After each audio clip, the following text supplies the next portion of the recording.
So, guys, in today's session, I'm happy to tell you that we are ready to commence the doing part of design on this channel. That is, I want to start taking you through the process of creating a premium branding and a premium brand identity system. In a nutshell, I want to take you through the journey on how I always create a premium brand and sell a premium brand for my clients and for myself. But before we go into this, I want you to have some basic knowledge and understanding that will help you utilize the entire thing that we want to share on this channel better.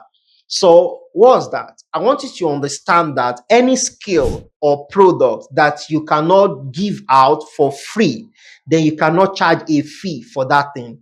Anything that you cannot give out for free, you can't charge a fee for it. But knowing the time to start charging a fee for your product or your services, that is the time to stop giving it out for free, knowing that time is a crucial thing for you, because if you fail to know that time, you might die poor. Now, I'll just give you a simple thing to look out for you to know that this your skill has gotten to the point that you need to monetize it. So a lot of designers you see out there, they monetize their skill at early stage, and that makes it difficult for them to build a premium brand.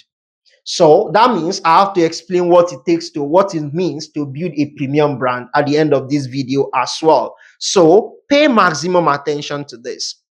When you start up rendering a product, or you rendered what when you start up selling a product or rendering what services to people, if you are giving it out for free, that shows that that thing you can charge a fee for it. However, when should you stop the free and start monetizing most of it?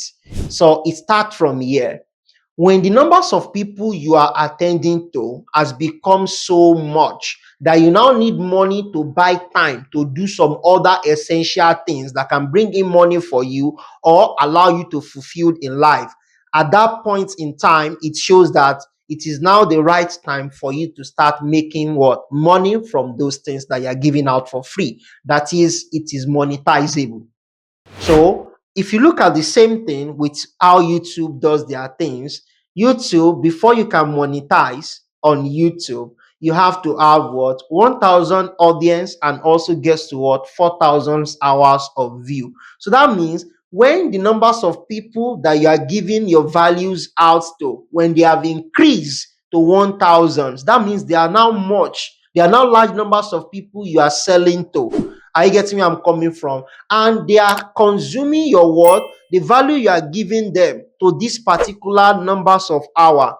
For that reason, you can monetize.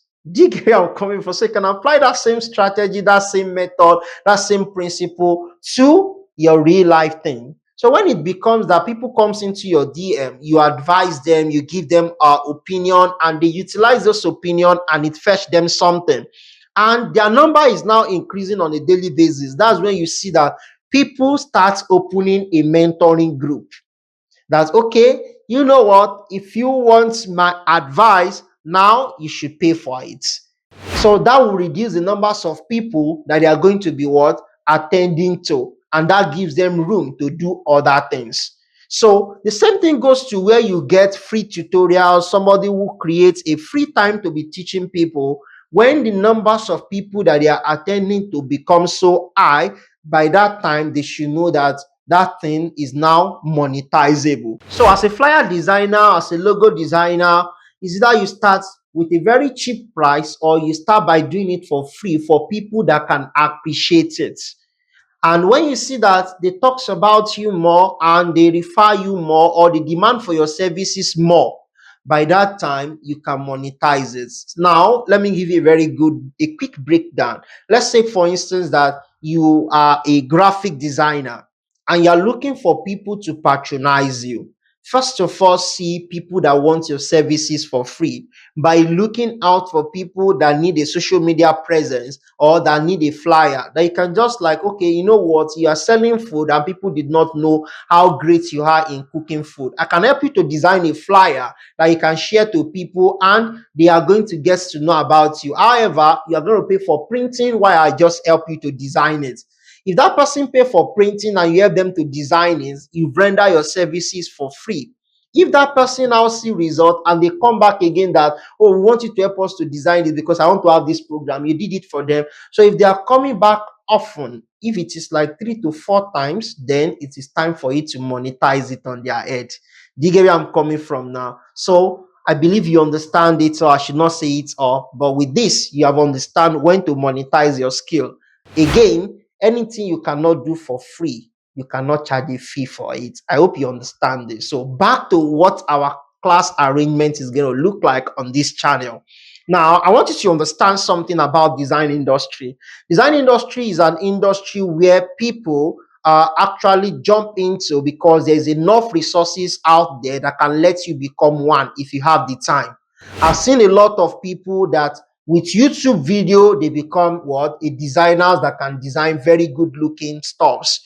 But you see, that does not make you a designer because you don't have enough skill, experience that will help you justify some things that you are doing and also that can help you with the business part of this industry. So that's the reason why you might not be able to justify what you've done. Recently, I read a post from a very respected senior colleague. I love him so much because of the love he has for beginners and intermediate designers. And the love is that he does not want you guys to have the negative thoughts about what other designers are showing you online. And he commented about what a trend that is going on now within senior designers. And what's that trend? The trend of redesigning existing logos. So they will tell you that they want to fix what is wrong in this particular logo. And which designer am I talking about in first? So I want you to subscribe to his YouTube channel and as well follow him on Instagram. And that's James Martins, made by James. His book is part of the book we are going to be using for this course that I want to take you guys through. So it's a very respected colleague that you will like to see more from him. So he said to this another senior colleague, which I will not mention his name, that he should change the word that is always used in redesigning those logos. He always said that he wants to fix what is wrong in that logo. So he said he should not use the word fix because when he used the word fix, he has rendered the whole of the effort of other designers who put their heads together to come up with that particular result. He rendered it useless, and that might also communicate what a wrong impression for beginners who are just starting up, not to respect each other as well, which is something I want you to pay maximum attention to because I want you to understand something. You see, when it comes to creativity, everybody is good. Everybody is unique in their own way. So any result you see out there, even if it's not looking good to you, trust me, the person that did it is a genius.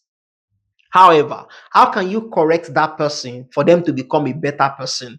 You need to have a concrete knowledge of what you want to correct. You see, designers who correct others' designers' job in a negative way, it shows the level of education that they have. When somebody corrects your work in a way that makes you feel bad as a designer, that shows that that person is lacking some certain form of education, which is what I don't want you to have. Do you understand where I'm coming from now?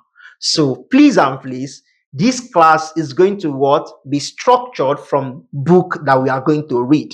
Why do we need that? Is that design industry is an open industry that anybody can do whatever they like. Do you understand where I'm coming from now? So we want to have a concrete and we want to have a meeting point that we can both use to justify whatever we did. If somebody put out a very simple logo, you think that person is lazy or he does not do a good job. How can you tell that that person actually did a good job?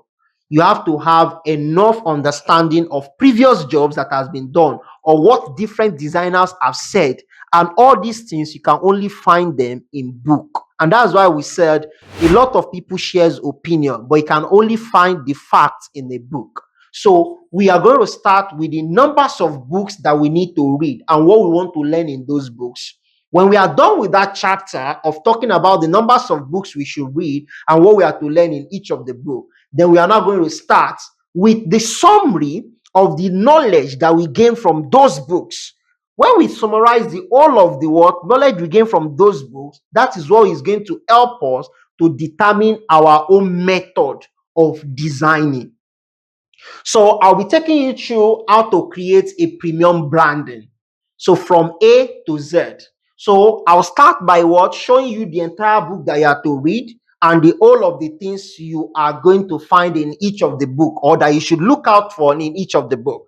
After that section, we'll move to the section of summarizing all things that those books have said into 4 things, which is going to be a step that we are going to be taking in coming up with a premium brand for any industry. Am I making sense? A very respected friend of mine, a colleague as well, she said something on her status recently, and that's Flo Coco. It's a very good friend of mine. I like her so much. And she said something. She said, how do you justify that you've done a good job as a designer whenever you work on a project? So these 4 things that I talk about is what will help you, because it's what actually helped me. So I suggest that it's going to help you also to always justify what you've done on every project that you are working on. So after that, we jump right up into doing of everything together. And I believe that at the end of it all, you're already a pro in coming up with a premium brand. Somebody's about to ask me now, what is a premium brand? You see, a premium brand is a brand that is scalable within its industry and outside its industry. So what do I mean? When I started up as a logo designer, I know I will be a teacher. Are you getting where I'm coming from? Obvious. I don't need anybody to tell me. I know I'm learning these things to be a teacher, not to just be doing it for clients. I'll do it for clients, but my major aim is to be teaching it. So I saw a lot of designers then that charges a very high amount for teaching people. But today, I am seeing those designers charging little for what? For that same services. For example, around 2019, 2020, I approached a senior colleague. He's a very good logo designer. And I said, I want to learn under him. So he charged me 50,000 naira then. And that's the money I cannot afford as at that time. But today, that designer is charging 10,000 naira for that same class. What has happened?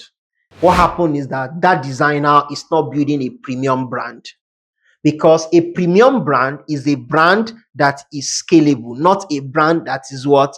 That is downgrading.